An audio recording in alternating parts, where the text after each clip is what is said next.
I'm going to start the last session, 5 minutes left, or a wee bit longer. Before we start, there's a restaurant next door. Before we start, I want to say thank you to a few people, rather than doing it at the end, because I know some people will have to leave during the session.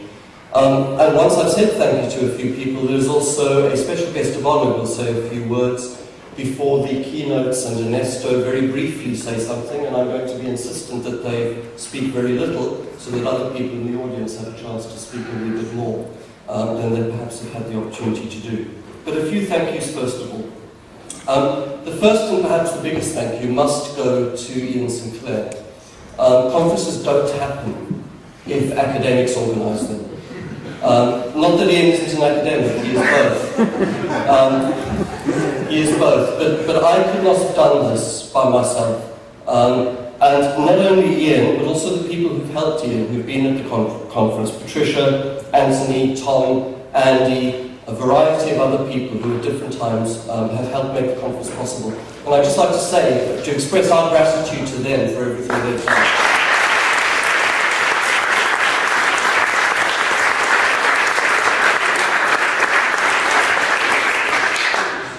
I'd like to say thank you too to Ernesto, because again, many of you, with the best will in the world, would not have been here.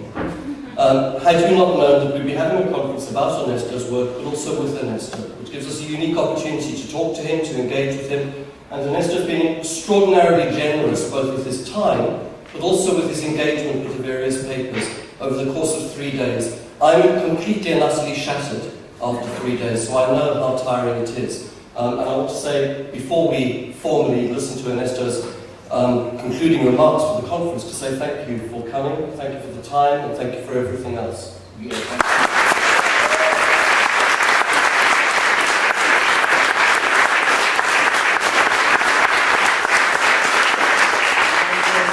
Add something, which is that I want to thank here the organizer of this colloquium, Mark, for having organized one of the most interesting conferences I have attended in the last few years. So, Mark.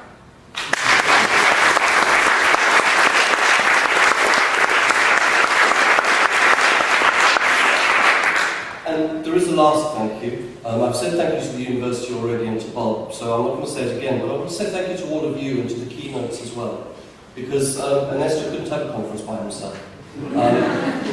He may like to, and sometimes I wish we could, but the conference wouldn't have worked had it not been for the time, the energy that all of you have put into writing papers, which have elicited the responses from everybody else. So thank you to everybody here and to the keynotes who have come our way in many cases from very pressing obligations, as have many of you. Urs, I know, for example, only flew back from America a couple of days ago, but made a point of coming over. And I know that other people are in similar positions, so thank you to everybody here as well. Having said all of that, and having tried Maureen Harbert's patience, I want to ask you to welcome a very, very special guest. I said a moment ago that nothing happens unless there is all sorts of things that happen behind the scenes that often aren't seen. And Ernesto has worked with Maureen Harbert for 22 years. Goes back almost a quarter of a century now. Ernesto and Maureen have worked together. And when we organised the conference, I asked Maureen if she could come across. Ernesto suggested, and she and John have come across from France, particularly to be here for the conference, to say hello to Ernesto. And Maureen's going to say a few words before we then do the conclusion to the conference as well. So, Maureen, please.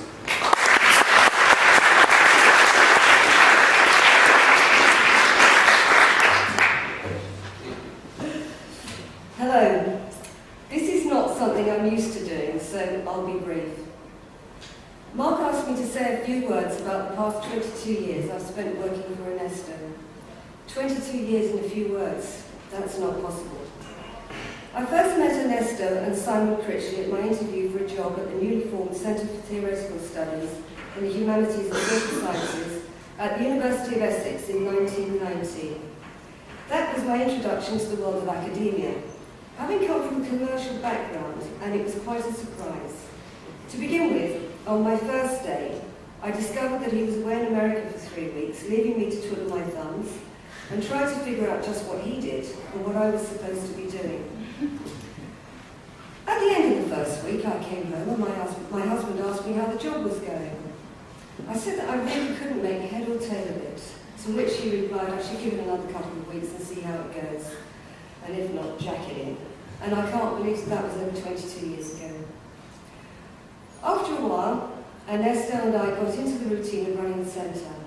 Although there was this occasional skirmish with other members of the department, Ernesto would fire off a vitriolic memo, but I used to give it the overnight test before sending it, and showed it to him again the next morning. The final version was invariably toned down a bit. It became clear that he does a lot, and that he deals with people from all over the place, and they all seem to hold him in high esteem. Quite why, I had no idea at that point. But it didn't take long to realise that he was and still is quite a special person, although I can't pretend to understand a whole lot of what he says or writes professionally. It also didn't take long to realise that he's a really nice person with a wicked sense of humour. I also learned that he knows an awful lot of people from all around the world. Many are here for this event. He's also respected by very many more, so it's clear that he's pretty good at what he does. Ernesto's fame manifests itself in other unexpected ways. For example, many years ago, in Paris, he took a tumble and broke his arm and leg. The young man I spoke to at the insurance company to get him flown back to London asked if the Laclau we were talking about was, as he put it, the Laclau of Essex. When I confirmed this, he said, "Well, he's a good man, we must get him back immediately." And it seems that he had done an MA at Essex and knew exactly who Ernesto was. It's a small world. I am still working for Ernesto, so if you're hoping for me to divulge some salacious anecdotes, forget it.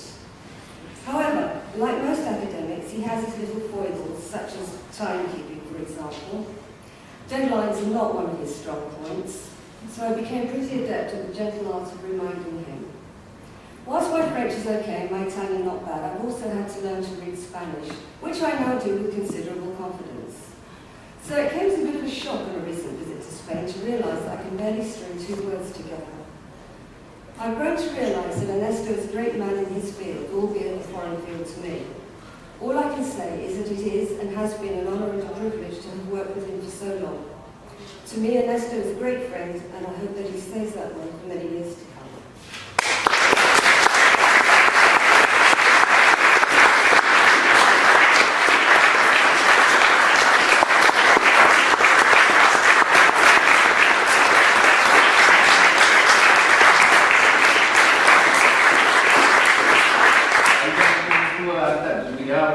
In origen, my task would have been much more difficult.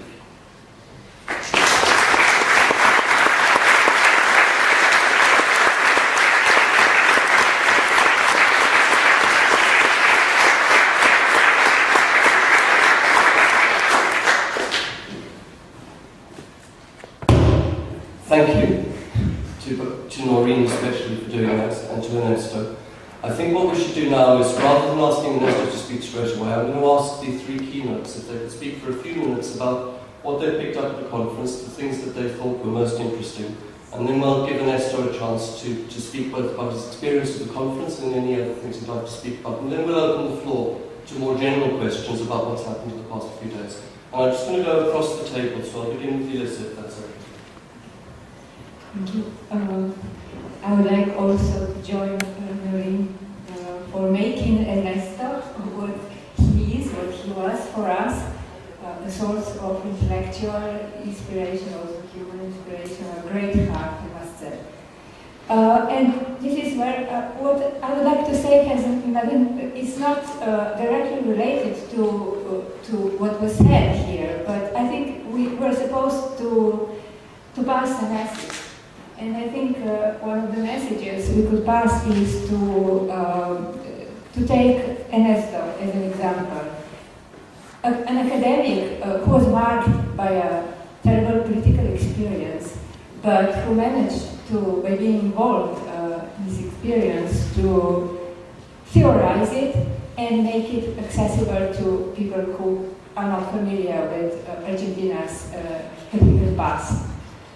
And he continues to be involved in politics, and this is precisely where I would start. Namely, what are we doing here? How is it possible the conference, the paper, very important, inspiring papers, could cross the boundaries of university and make an impact in social and political field?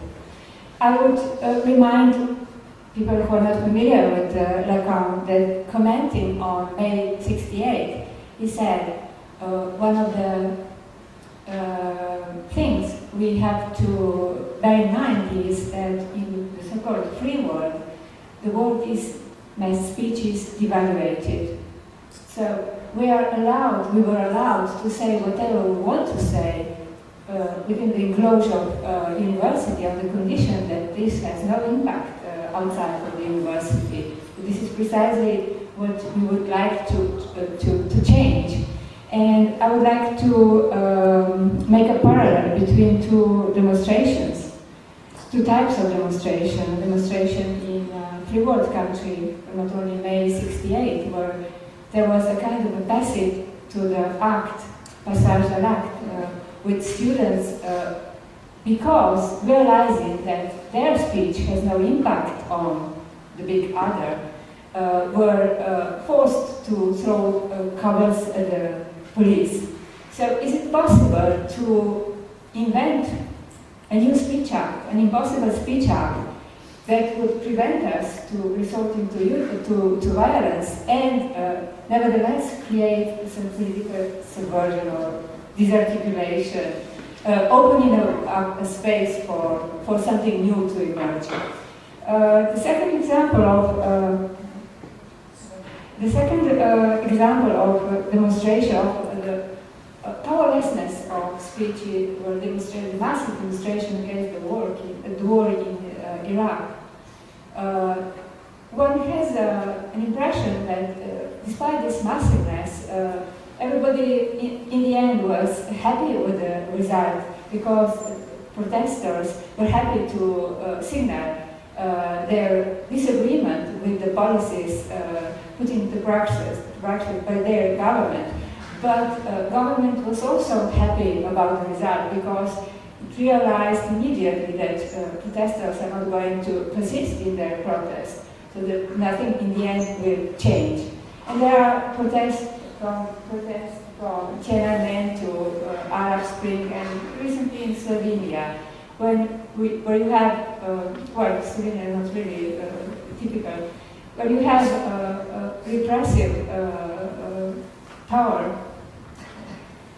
The very context makes it possible to invent such an impossible speech act that could turn the situation favorably.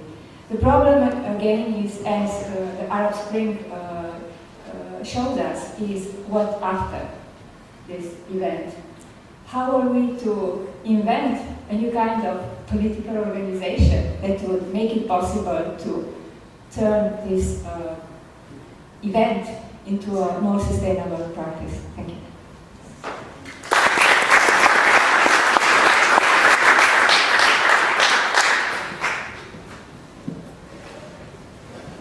Well, thank you again for having me invited here, and I want to thank Ernesto for his generosity for having let me study with him and learn so much from him. I want to say that Ernesto, for us in Argentina, is not just a professor or a philosopher, but he's an example of activism in politics. And so he has helped us a lot to try to build this crazy idea of emancipatory politics in an Argentina that seems to be doing this terrible neoliberalist epoca. So thank you, Ernesto, for your activism, for what you mean for us in Argentina.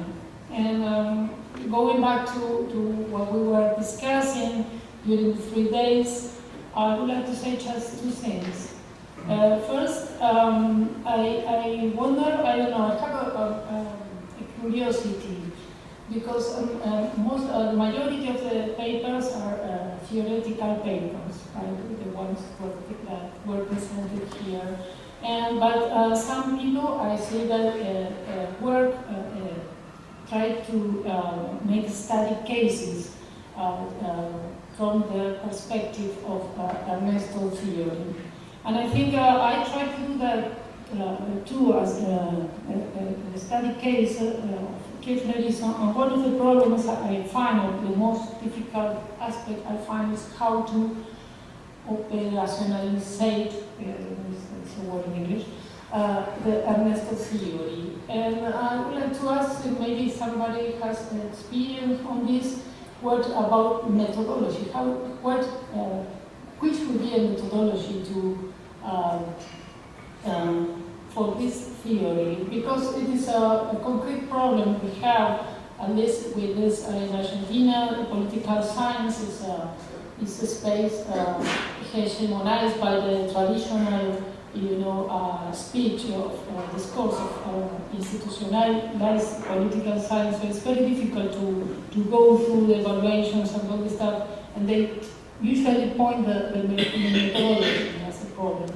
And so just of curiosity, I would like to know if somebody has this kind of problems as well. And the second point I would like to go is to say a little bit is about, again, leadership. I think that the leadership counts a lot. And because I was going back a little bit to the example I was referring to this morning about this law, the egalitarian marriage in Argentina, in the context of the Kirchnerista populism. I was telling today that one of the nodal points of Kirchnerism is the idea of equality. And equality has been taken many different meanings, as the Kirchnerista equivalential take has been getting extended. So it has become a very vague element, right? So many different significations have been attached to this egalitarian or equality nodal point.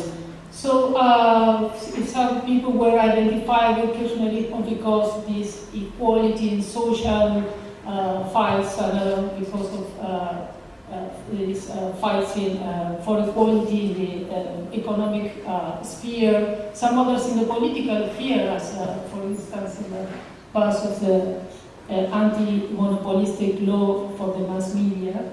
And some others were identified with Kirchnerism because of the civil rights like gay marriage or egalitarian marriage.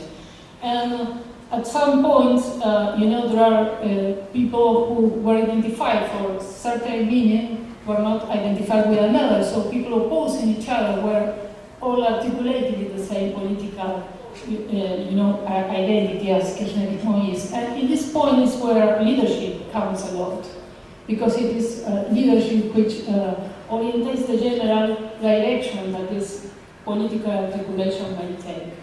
So I think it's something that shouldn't be left aside, the idea of leadership as something, that's my Latin American,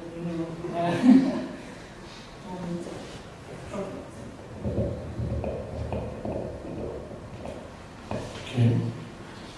In my lecture yesterday, I mentioned that this conference was not only about academic inquiry, but that it involved a sense of community. And community has many dimensions, academic, political, affective also. And I think today, we all sense the academic and the political dimension, but in this session we also felt the strong affective bonds that bind together this particular community. It is also surprising that so many of us are still here, because usually the last session of the conference, after 3 days, everybody's tired, they tend to go. I think this is also a clear signal of this sense of community. This was a thoroughly rewarding experience for all of us. It was certainly for me. I have learned a lot. I would like to thank all the participants for many challenging papers on theoretical issues, mapping the relation between discourse theory and Ernesto's contribution with other contemporary traditions in terms of the political stakes of this project, especially populism, crisis, different examples, the relation between multitude and the people, and so on and so forth. Many very interesting takes on that.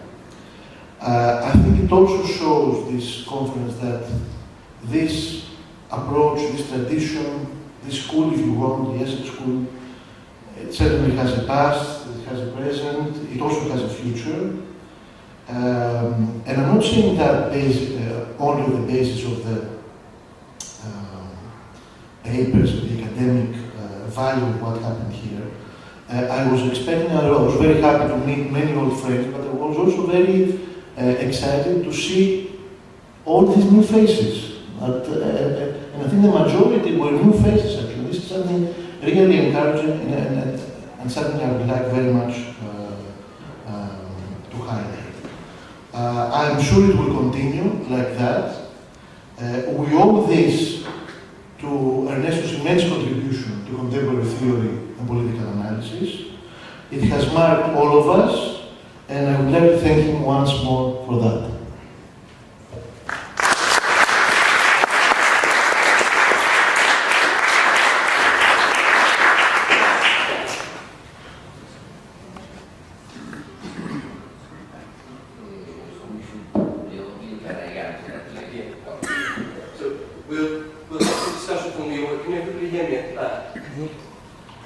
Let's take questions, it doesn't have to be a question, comments as well. I suspect there'll be a fair number of people, so please try to be reasonably astute and limited in what you say. Yeah. And anyway, I will be the defendant here, so and say whatever you like. Okay. Who'd like to start? Very briefly. I don't yet understand the notion of logic. Cannot be part of the Yes, actually won't go. No. People will have to speak up because the mics won't go much further. I admit that I don't yet understand the notion of logic very well, but it seems, I'm a bit worried that it sounds a little bit like the usage we sometimes have when something follows its own logic, and it almost implies that it's condemned, it's fated, and it's going to follow it perhaps to destruction. Now, I'm sure you don't mean that, and I would like to say how you ensure that it wouldn't mean that. We're not going to answer questions now. We're going to have a general discussion, and then Ernesto will respond towards the end. Unless there's particular questions for the keynotes as well. Up at the back and then Adam. I just wanted to respond to Paula's question about methodology, which I think is a really interesting question. I can speak everybody speak Sorry, up. yes. So responding to the question of methodology, and it's something that I notice all the time when I do the work that people are doing with your work, Ernesto. I noticed that one of the things that excites me about this way of thinking about the political is that this conception of hegemony always involves an engagement or a conjugation of the particular with an idea of the general or the universal.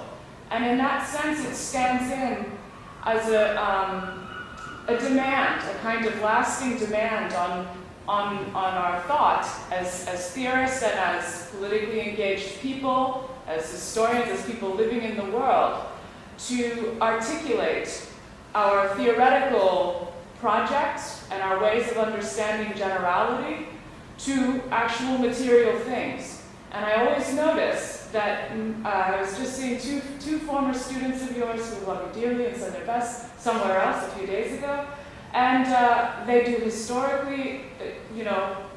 historically informed theoretical work.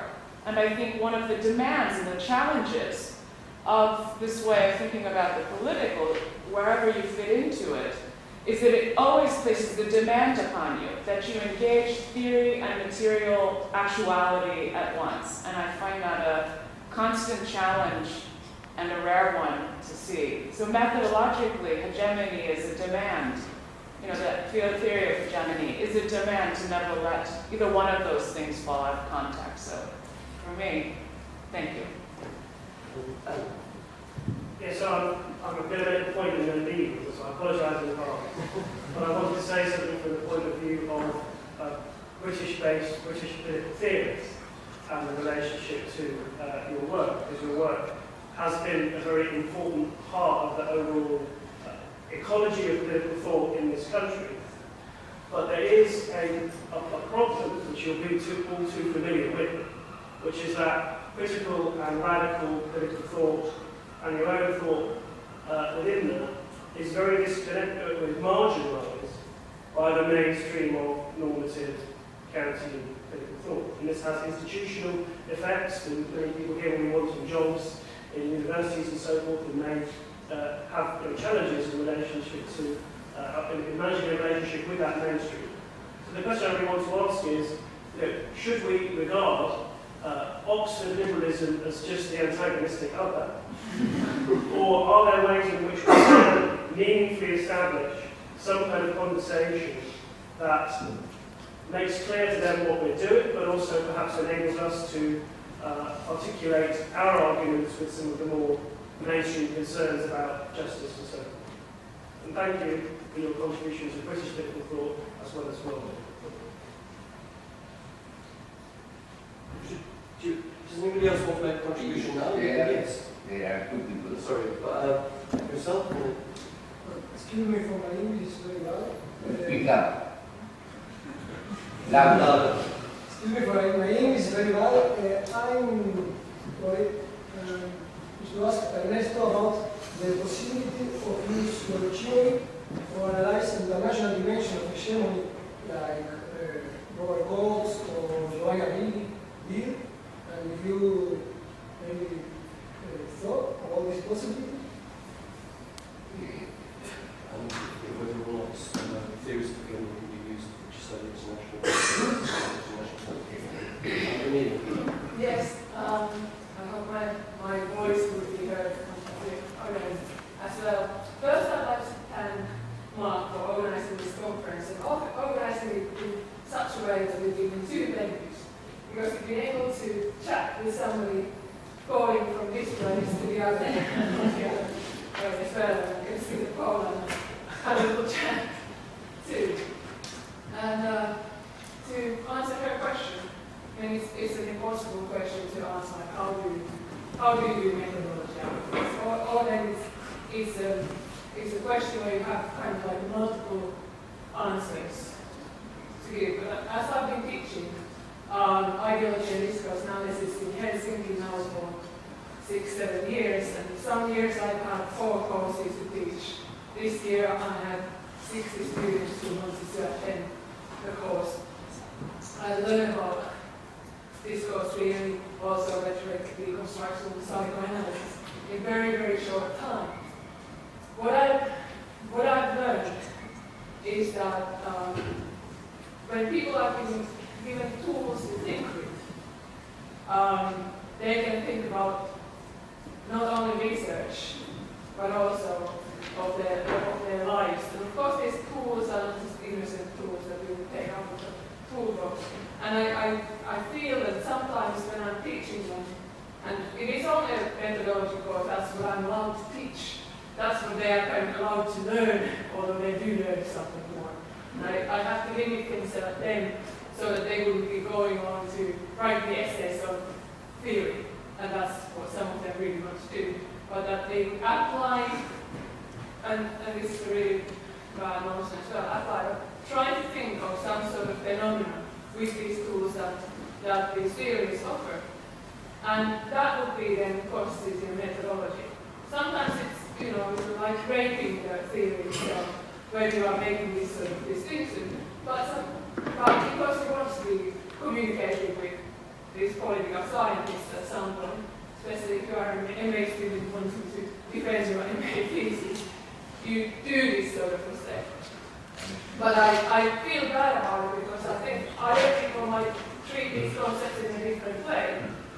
But after this conference, I don't feel that bad anymore, because I've seen how colleagues have different approaches to this kind of one approach of Ernesto. And there's a huge multiplicity in that. And I think that's the richness of this approach. And I want to thank Ernesto for allowing this community to emerge.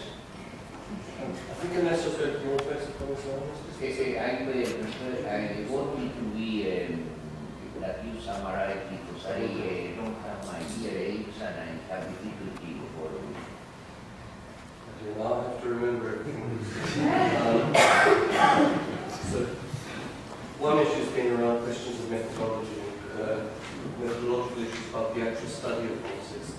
I think another issue is around politics, contemporary politics, and active intervention, and the forms that that intervention might take, as opposed to simply studying how things are. In other words, not just a retroactive application of a method, but considering whether or not these approaches, and Yelisa put this very well, whether or not we can act in a way that's not simply neurotic, that isn't just a response to what is, that doesn't change what is, but in fact does allow us to engage in acts that transform the present. You want to know if we are going to seize power or not? Are there any other concerns, people, theoretical concerns, political concerns as well, that people might want to raise? And I'll try and summarize as we go along, so that we can keep. Yes? Yeah, I want to insist on Alan's question, whether we should keep an antagonistic frontier against the mainstream in economics and social science, or should we understand as well like hegemonic strategies as colonizing those disciplines with our presumptions and methodologies and so on? That's another broad question, which is really important, is how we operate in the university. We operate, especially in universities which have been transformed in the last 20 years into profit-making institutions in large part, institutions which actually contribute to the logics that reproduce the logic of capital external to the university. You are thinking about universities in Britain or generally? In general, the discipline, for instance, of economics, whether we should say no, economics is something bad, or we should colonize it. Is there still a discipline of economics? That's a very interesting. Okay, let's, up at the top, Richard. Not Richard, sorry. Jonathan. Yeah, sorry. I'm jumping. Sorry, I thought, yeah, I mean, I just want to, I suppose, reiterate what Luis and Alan said, which is just, this is not a question, it's just a comment. I mean, on the one hand, I share all the positive things people have said about the conference, and it's been intellectually achieved nourishing, but that excitement is tinged by this real apprehension, sadness even, about the extent to which I really think that we can scarcely exaggerate the extent to which political theory in general, and critical and radical political theory in particular, is massively under attack within the context of neoliberal higher education. And frankly, I worry about the future of the kinds of discussions that we've been having today. I think an urgent task for us today is to think not just about the substantive development of intellectual concepts and ideas, but for the, frankly, I think even preservation, let alone development of these kinds of spaces, which I fear, I hope I'll be wrong, but I fear will become increasingly hard to create and preserve in the coming years. Yeah. I think from a number of people, there's a general sense of worry about the situation in the universities for radical political thoughts in general, and for our ability to engage and sustain these types of critical communities in light of the ways in which universities are being rewritten, reorganised. Bob, you have a... Yeah, I mean, it comes in part out of a response to what I've just heard, and also to one or two other comments from the panellists. Maybe one thing we might think about is the difference between talking about ourselves and our problems, which indeed are many, and talking to people outside the academy whose support we need if the universities are going to be preserved at all. That's one level. Another level of it is, sorry, there's another level of this sort of problem that because we're quite good at this sort of thing, and we really enjoy getting into very detailed discussions with each other about what outside the academy looks like something only academic, to use that disgusting English phrase. Don't we need to think literally about how to speak about the things that matter with people to whom they don't matter? Because unless we're able to do that, that's some of the points you make. Unless we somehow learn to do that, we're not going to be able to build any sort of defence. Because on our own, the population doesn't give a toss about what happens in the university. Why should it? Okay, I'm going to ask people as well, because we've had this happens in quite a lot of conferences where we have the neurotic diagnosis of the ills of our profession. I'd quite like as well to focus, to some degree at least, on the some of the theoretical issues that have come up, if that's okay. So if people can do both.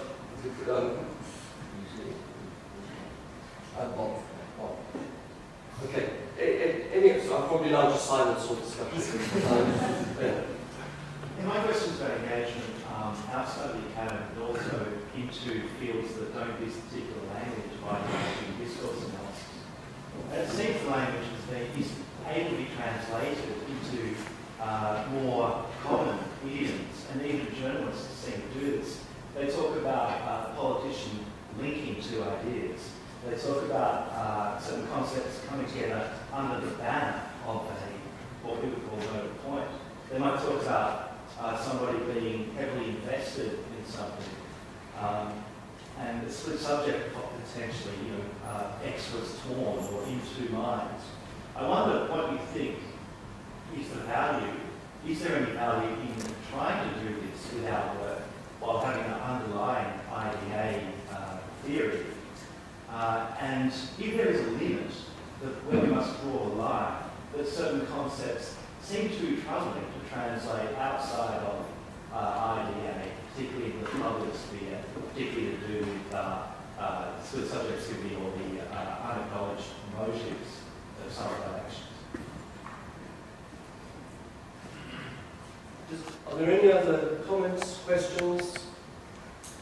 I wonder if I could ask two people who have worked with me for quite a while to give their impression about what has been going in this conference and how they see the task of the future. So I would like to ask our Austrian guest here and also to Brenda to intervene at this point. Of the conference? Yes, or to the approach that we are developing, of which you are part. Yeah, well, I have to say, I very well understand what Paula said about methodology because, I'm in Austria. I was confronted in the Austrian Academy of Sciences with quite some difficulties of accepting your approach and your theories, and it was so difficult that even our institute, which in part I was part from, was closed in the end. I mean, of course, this has also to do with the financial crisis, so to say, and all the cuttings made, but in part also with the fact that it didn't fit in the mainstream political science. So, and now there is really a lack, I would say, and even less and less institutes in Austria, I see, also at the university, trying to stick to their theoretical background where they really came from, because they have to adapt in a way to, to get external funding and so on. So I really, I see the same also from the Austrian perspective, if I may say. Still, of course, I stick to it, and I think we have to defend it. But this is, I think, really a surplus every time meeting in such a group, and where you also then see, and you get hope again, because you see the community is, as you said, there are more people engaging in it, and the community broadens. So this is very important for people coming from other parts, that it's university-based taking place because they take it home, and then, and have, again, more energy. Correct. Brent, do you want to? I'm going to be very brief because my English is not so good, and Ernesto wants me to speak in Portuguese, but I was insisting and I'm immature to do that. So I was pretty shocked about how the theory of Ernesto is applying knowledge relays in different parts of the world, and how it is possible to make use of that theory as a model with applies to several different countries, politics and cultures. So maybe that has to be more known in Argentina and the country because it's mostly misunderstood,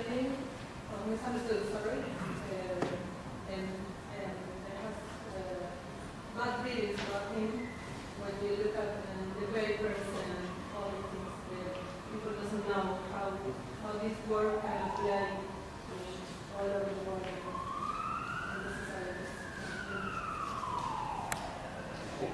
Are there any other comments? I've only got one and a half comments I want to make, which I'm going to abuse the chase with. 1.5 comments.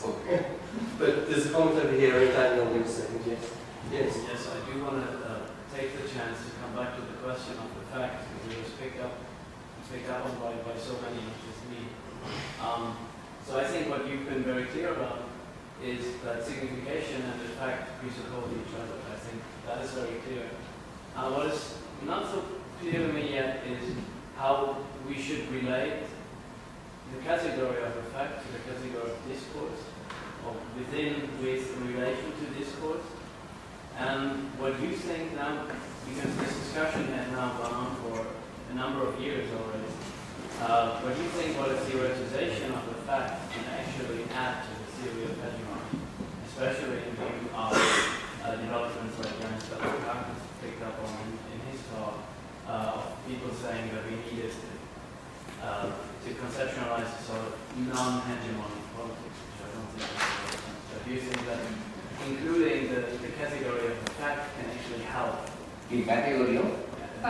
Including the category of effect can protect the theory of hegemony from such Affect. That is the one I like.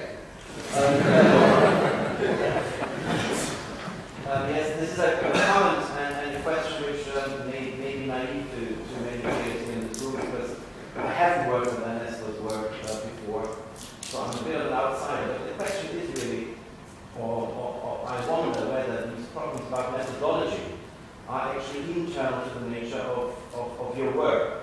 In the following sense, you once said that there is no such thing as the application of a rule, because every application of a rule modifies that rule. Now, if that is true, then it certainly is also true for the application of a theory or of a model, be it of society or economic or whatever. So there can't be a methodology for your position. Cannot be? There can't be a methodology for your position, or can there be? I can't quite see how one squares that circle. Any other comments? The only comment I want to make follows up on something Yellis has said, which is just thinking through how we think the present, and particularly the financial crisis, the forms of disinvestment in the public sector, specifically across Europe and other parts of the world as well. And when I say think that, and this is why it's 1.5 questions, because it's 2 questions in one, the one is just how we understand this and whether or not these approaches give us a way of coming to terms with the logics of capital, with what Yellis called capitalist discourse when she was speaking the other day. So that's one question. How might we come to terms with so-called capitalist discourse? And what logics might we think about? Then the second question is whether or not this approach, and I've said this on a number of occasions in the conference, it's not simply methodological. This has always been, and I remember when I said at the beginning, I met Ernesto in the early 1990s, in the context of South Africa. Ernesto gave me a way of thinking about the revolution against apartheid. And so for me, this has always been not political theory, it's also been political praxis. It's been about how I engage with my world. And I'm interested in how, within the current conjuncture, we put those two things together, both the analysis of the capitalist discourse and the different ways in which it affects us. But then secondly, how that, it's not just a methodological question of how we adjust what we do. My language, sorry, this is a public forum.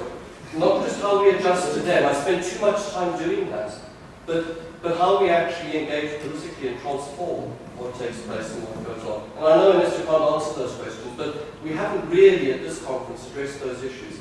And Bob said a moment ago, think about what happens outside. Most people, they have a simple concern. How are they going to get by tomorrow in light of debt, the financial crisis, the destruction of the welfare state that we've all experienced? And I'm not convinced we've begun to address those issues. Some people have, but it's been a rare. So that's not so much a question as a comment about what we collectively have done. So it's a Leninist question. It's a Leninist question. What is to be done? Anyway, are there any final comments? And then I'm going to turn over, give the microphone to Ernesto for some concluding comments. Yes, Emilia. On the idea of methodology, because now if we talk about methodology, we might get confused, and it's more like an approach. This one. Then an approach is something that we don't just apply in order to try and get sort of data and find answers in the scientific inquiry.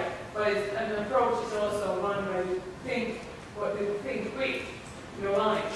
So that's why it would be important just to insist on thinking in this way and tell other people that this is my way of thinking and teach them to think in this way as well. And that's how one day there will be research funding also coming to this kind of areas. Because if you go and tell this to large enough audiences, one day there might be a change. Or if you just decide, okay, I'll just do the theory and that maybe it's not working.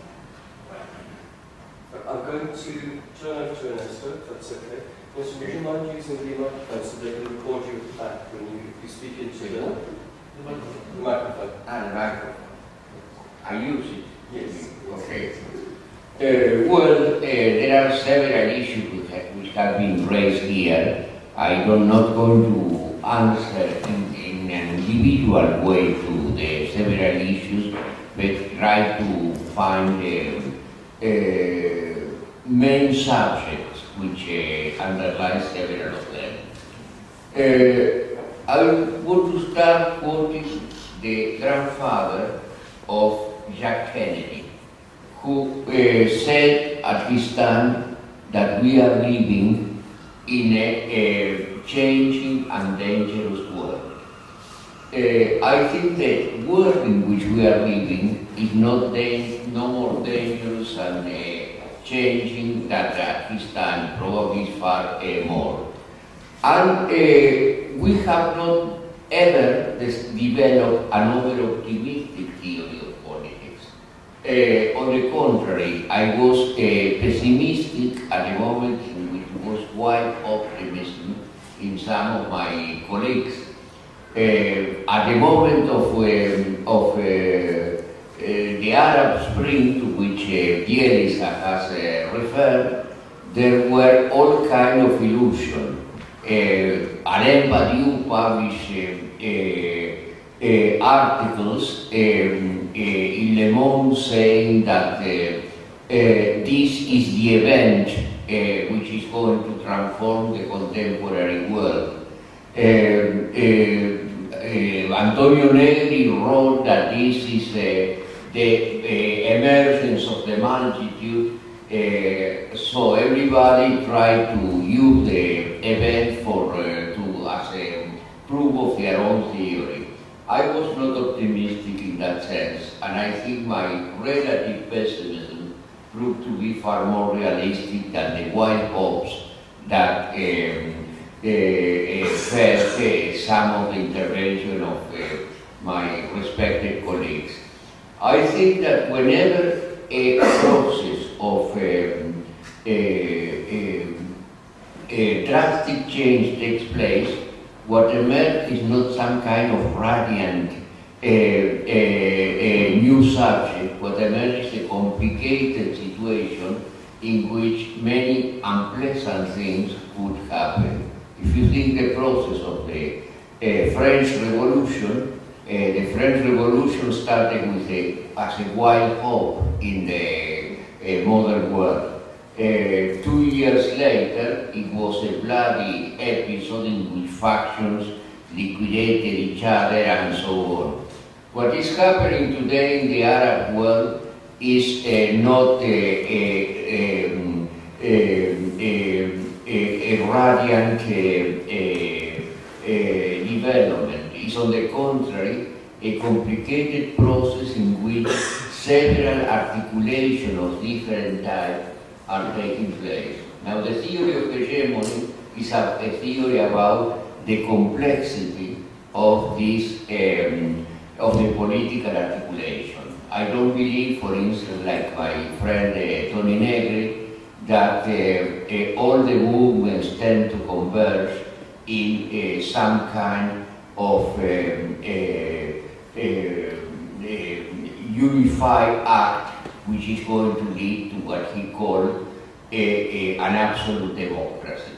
I think that movements can be articulated in many, many different ways, and that some demands can go astray, can go into all kinds of complicated business. We have to remember that at the moment of radicalization of politics, strange developments take place. After the economic crisis of the 1930s, at the beginning of in the middle of the crisis, there were two forces which started developing very much in Germany. One was Nazism, the other was the Communist Party. The one who was losing was a social democracy. If you see, as we learned from Spiro's presentation this morning, at the moment in Greece you have the development of Syriza and the possibility of hegemony of a left-wing character. But at the same time, there is an important development of the neo-Nazi party. The point is that a moment of crisis in the sense that we are defining it, a moment of organic crisis in the Gramscian sense, is a moment of wide instability in which things can go astray quite easily. The origins of fascism in Italy is very much telling from this point of view. There was a lot of exchange of personnel between the fascists and the communists. The point is that people were in a revolutionary mood, thinking that the state which had emerged from the Risorgimento was no longer viable, so they wanted a radical restructuration of the state. The way in which this restructuration was going to take place was unpredictable. In the case of fascism, as you know how the process ended. But if you see, for instance, the situation in France today, you see that the movement of Mélenchon is taking considerable advantage of the crisis of the Hollande regime.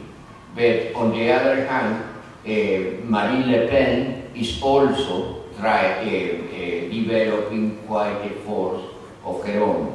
So radical politics flourish at a time of organic crisis, and the center, being the center liberal and social democratic, tend to not to collapse, but at least to be seriously limited. So the operations that we call hegemonic operations are the ones which do not take for granted absolutely anything. So I think there are no point for wild utopias in the world today, there is only the room for molecular process through which some new articulations are carried out. In Latin America, the situation is better than in Europe. I remember that last year in a televised interview with Stuart Hall, he said what we have to do is to Latin Americanize Europe.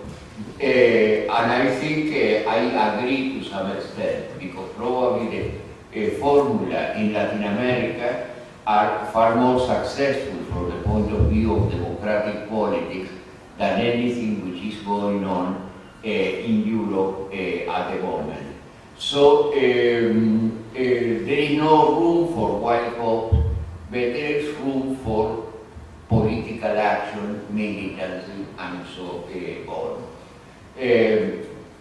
Paula has spoken about leadership, and this leads me to another dimension which I think is important, is the theory of hegemony.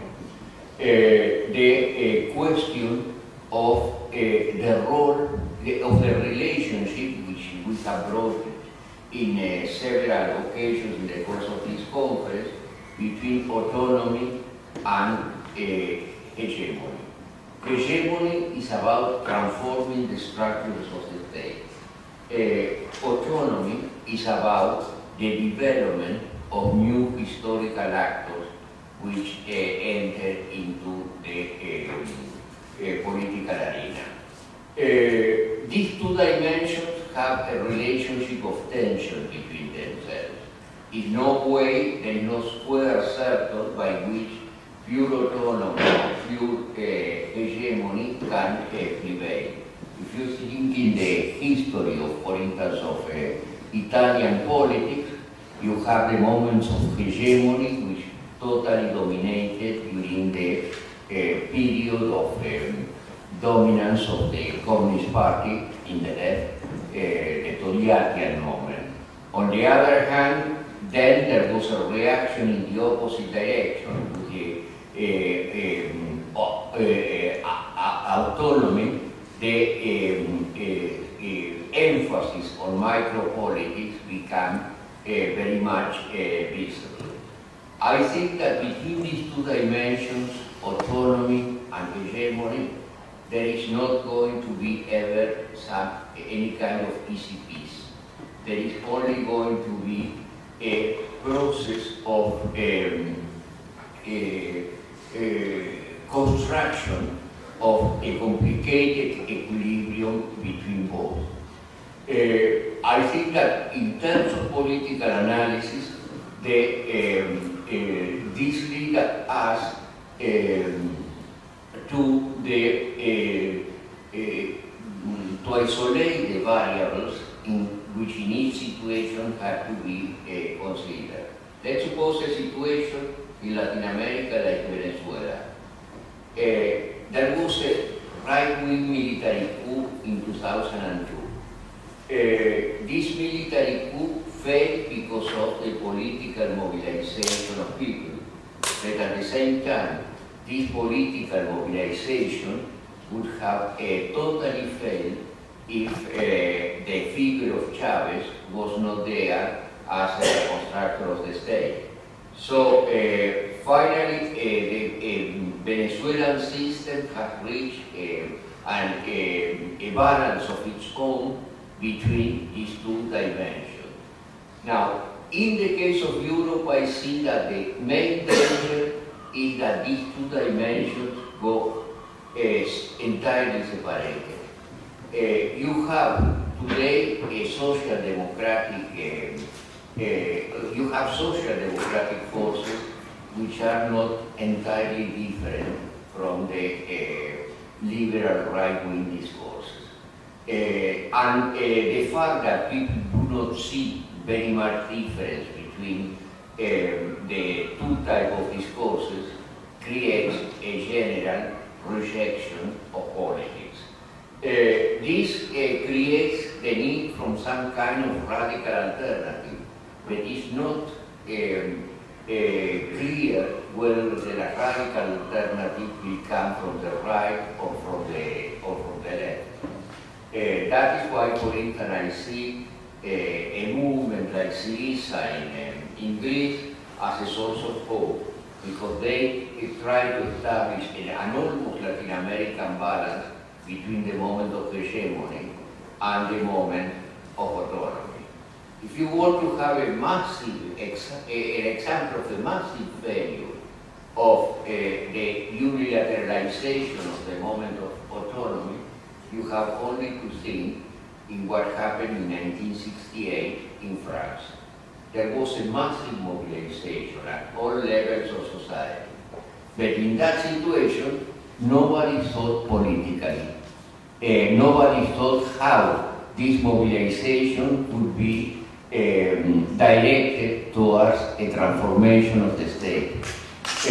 So the only one who thought political or tried to think political in that context in France was Pierre Van de France, who at the moment of in which the mobilization started, he was in Chile giving a seminar.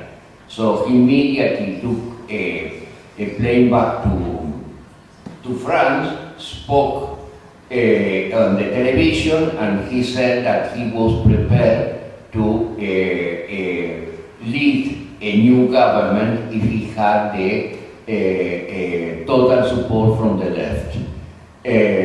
Which he was suggesting was the creation of a sixth republic on the basis of the 68 mobilization. This was not possible. Firstly, the Communist Party opposed it because they have a very cautious corporative policy of negotiation, and the last thing in the world they wanted is the emergence in France of left-wing populism. And on the other hand, the gauchists were with the argument of imagination to power, which means, in fact, a power which was totally imaginary. The result was that the movement started disgregating, and a few months later, De Gaulle won the elections by a landslide.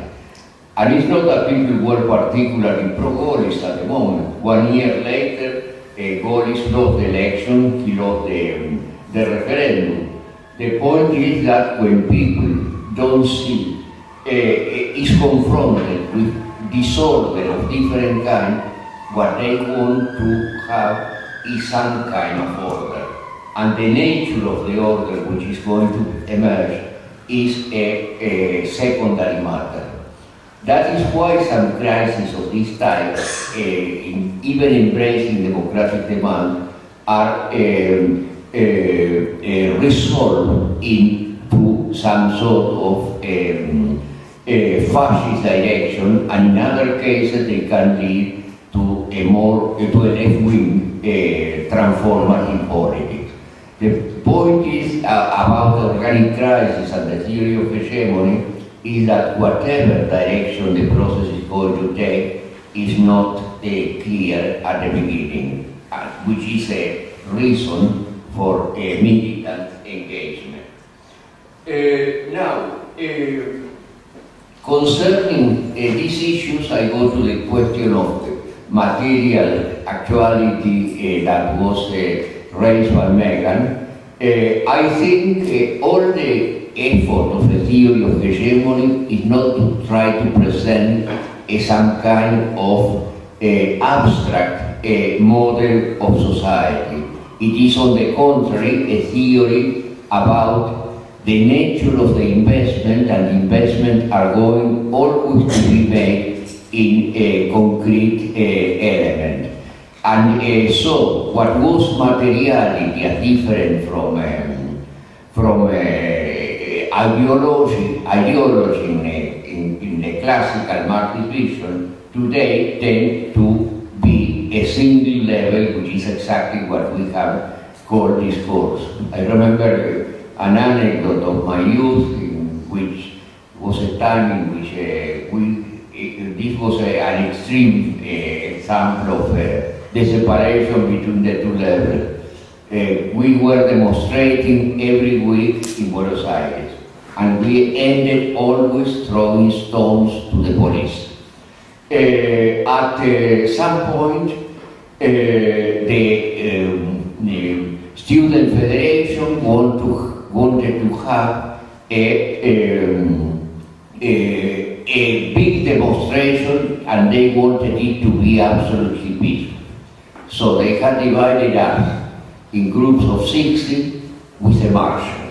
And the marshal directed the slogans, what we had to do, etc. And our marshal was a member of the Communist Party. And at everything went well until we passed a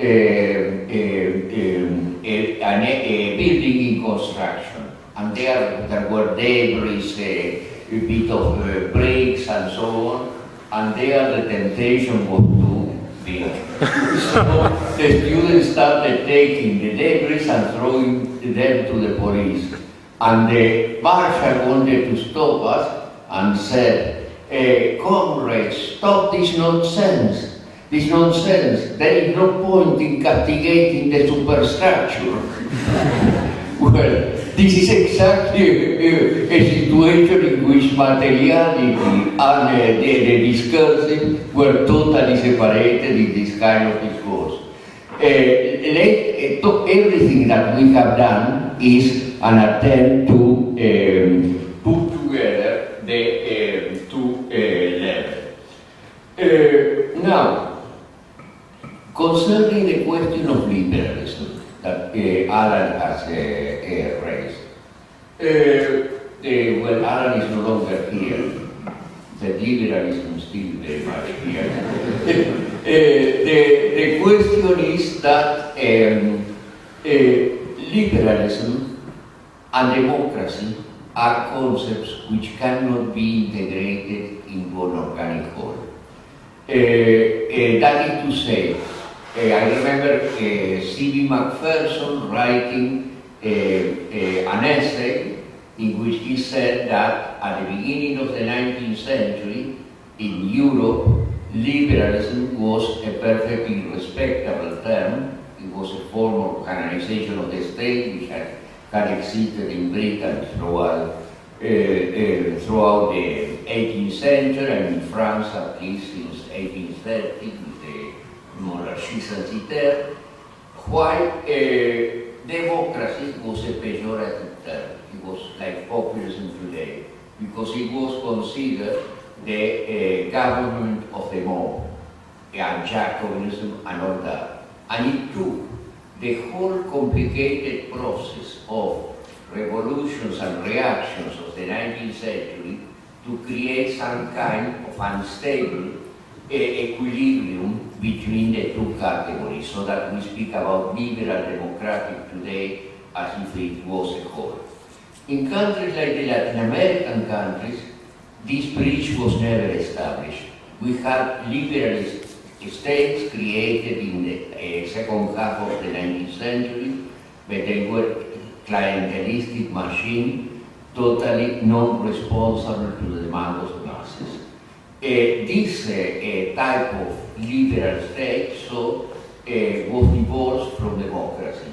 And when democratic demands started, they tended to express themselves through non-liberal forms, in many cases through nationalistic military regime.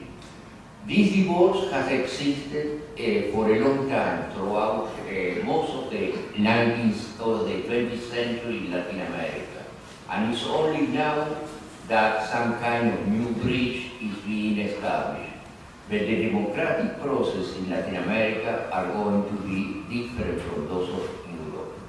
In the first place, in Europe, parliamentarism is the rule. In Latin America, a strong presidentialism is going to be the rule. There is one of the questions of leadership about which Paula was speaking.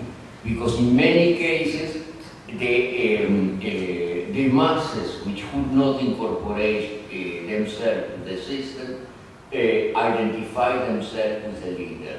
So the executive power has been a source of democratic intervention far more important than the parliament.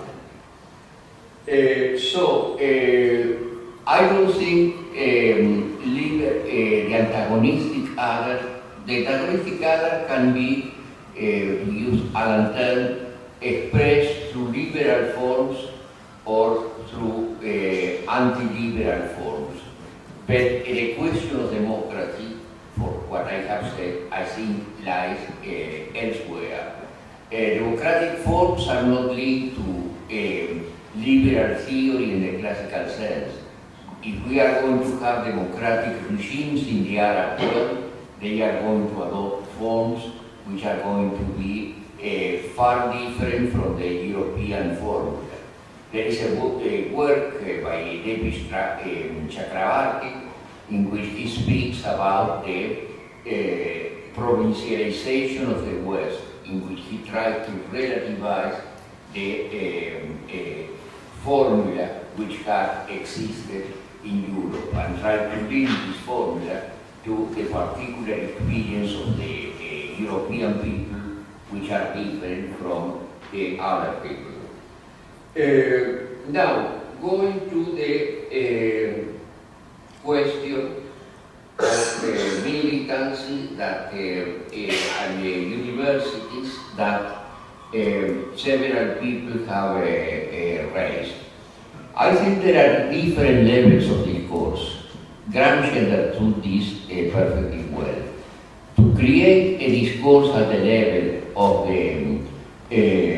of journalism is different from creating a discourse at the level of the academia. There can be connections between the two of them, on other levels as well. But this connection is against something which has to be laboriously constructed through a politics of articulation. There is no obvious way of establishing the connection.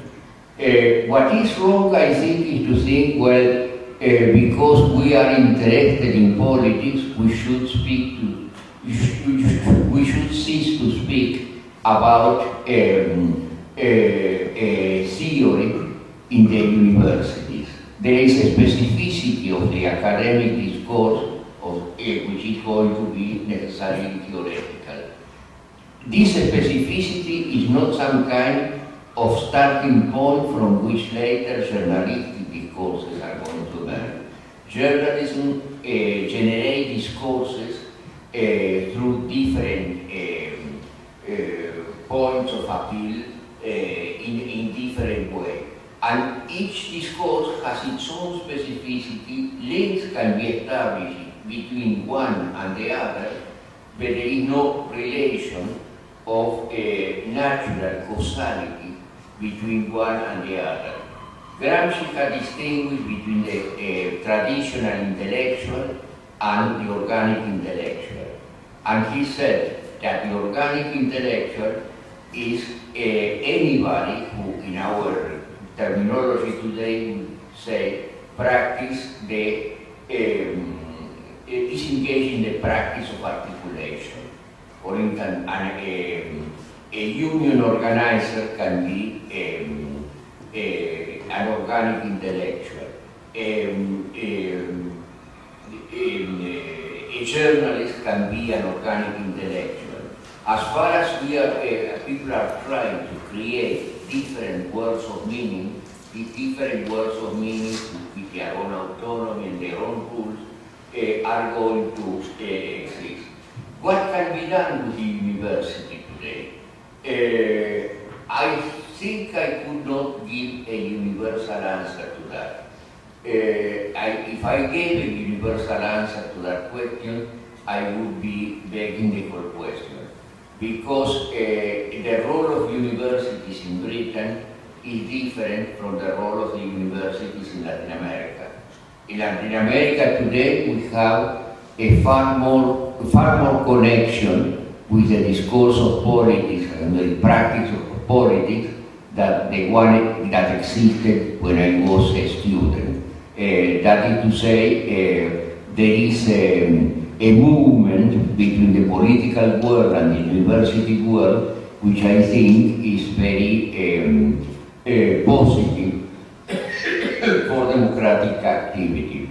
And this does not presuppose that the level of theory has to be demoted. It means that theory is going to be recognized a particular role, which is not going to be some kind of master science, but it's going to be a level of analysis in which you are going to change things. But there are several other levels in which universities can participate. So the task of democratization of the university I see as the task of pluralization of discourses which can be carried out within the university sphere.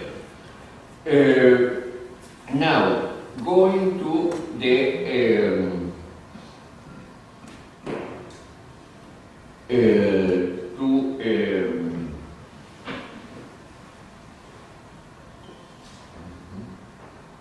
the question of affect, which is something that worries you very much. I don't know if you have affective problems. The thing is the following. We had the discussion to which you refer in your paper with Jason and Yanis a few years ago. But that discussion, I think, has been resolved to a large extent. Yanis, I made some reference to the question the day of my initial presentation, and later on, Yanis, you said that you entirely agree with my remarks. So I think the question is over. The point is that I don't think there can be a discursive structure without the intervention of the affective dimension, because the affective dimension shows itself through the unevenness between the discursive element. In a psychoanalytic discourse, for instance, you have the rat man. The word rat is the result of a novel determination, discourses about money, about this, about that. This centrality has an affective strength which gives to it some kind of organizing role. So I think on the one hand there is not an effect which is not constructed through the investment in discursive element. On the other hand, there cannot be a discourse which is totally separated from the affective dimension. The reasons I have explained the other day, I'm not going to into a different aspect. Now, I go finally to the question that in different ways have been presented by Comrade Paronen and also by some other people intervening here. And I would say the following. I don't believe in something like methodology. And that, in that sense, I prepare to assert that I'm an unreconstructed Hegelian.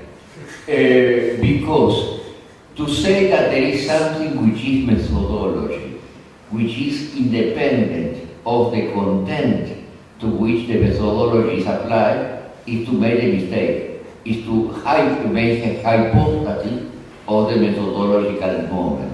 I don't think, for instance, discourse theory is a theory about, it is a methodological set of rules.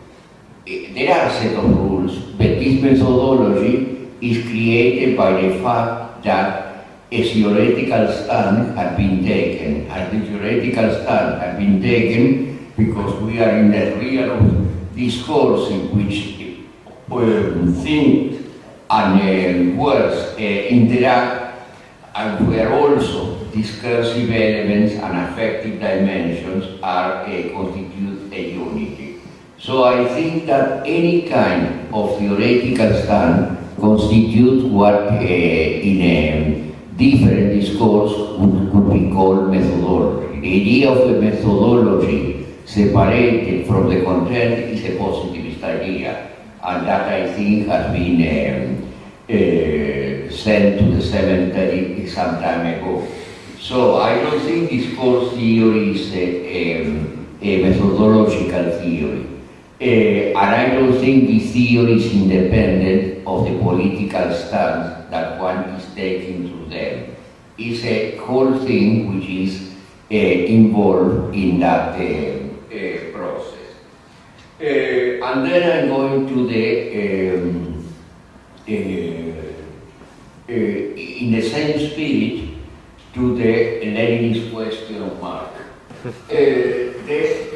What to do about the financial crisis? I don't know. In the first place. What I'm sure is that the financial crisis has to be responded from a plurality of places. The Occupy Wall Street movement is giving one kind of response, which is insufficient and is going to produce limited effect. Stiglitz and Krugman, writing what they are doing, also are going to have some kind of influence. So how all this process will crystallize in an alternative economic policy, I'm not sure. What I'm sure is that there is no party instance which is going to defy all the alternative reaction to that. We are going to have ethical discourses showing some consequences, discourses on social security, discourses on mismanagement of the financial system which are proliferating these days, and they are going to be crystallize in some form of concrete politics. Argentina, for instance, has broken with the International Monetary Fund for all counts, and is applying a type of policy which is totally against the rules of austerity. If this is a concrete response to the financial crisis, the Mercosur in Latin America is moving in the same direction. And if Syriza wins the next election, which apparently are not far away, although that you can say more than me, probably we are going to see things of a different kind. The point is that the austerity problem, the neoliberal politics, the so-called Washington consensus, is more and more isolated, and forces are emerging everywhere which make us to think that things in the future can go better than they are going at the moment. So with this I put an end to this intervention, and I invite all of you to collaborate from your own places of work in the construction of these alternatives. Thank you.